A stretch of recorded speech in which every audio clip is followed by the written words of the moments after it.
you're 25% Hawaiian, right? Growing up in Hawaii, local boys have this air of, I gotta be tough, I gotta be major, I want to know what the chicks is thinking, I need one certain type of car, you know what I mean? Like a lot of us anyway, and I went through my phase as well. Something's different about Zach. And that's something that I've always kind of wondered about. And I think now would be a good time to talk about it. What makes you so worldly? And as a Hawaiian local boy that's born and raised here, how come you stand out? Your personality. That's an amazing question.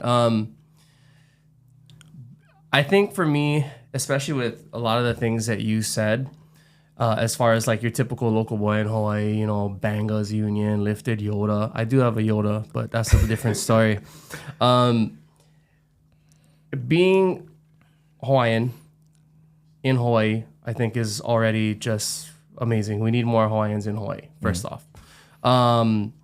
But to talk about what your question, I don't know. I think that I grew up like how your typical Hawaii child grows up. I was at the beach, running around barefoot, drinking from the water hose.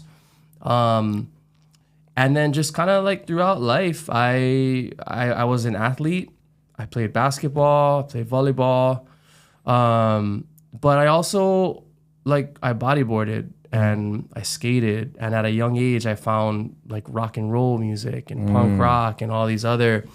And I grew up, you know, eating lau, just like the rest of us, you know, fish and poi. I'm a big boy. I'm not that big, kind of small. But I grew up with that lifestyle, but I also grew up in a different lifestyle, especially I think around middle school, high school, where I started kind of coming into my own as somebody that enjoys rock music. It's not your typical, you know, Island reggae all day, every day.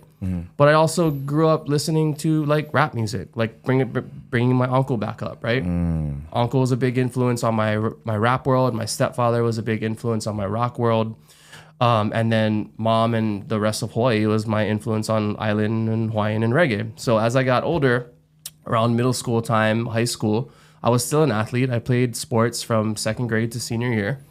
But I also was bodyboarding. I was hanging out with the skate kids. I was watching Jackass and I was watching Viva La Bam and I was trying to be a dude, you know? Yeah. And what I learned about myself, especially later in my years, is that I'm almost kind of like a chameleon where I floated around in these different worlds, but I didn't know that I was doing it at the time. To me, I was just like, oh, I'm going to go hang out with the bradas over here and just chop it up. Or I'm going to go hang out with my friends at the Safeway parking lot and we're just going to go skate, or we're going to hang out, or we're going to just cruise. And I'm going to go to a concert with these guys. And then, I'm going to go meet these guys and play basketball at Kapolei Rec or whatever. And I kind of just floated around through all these different worlds. And that's, I think, a big reason why I am the way I am.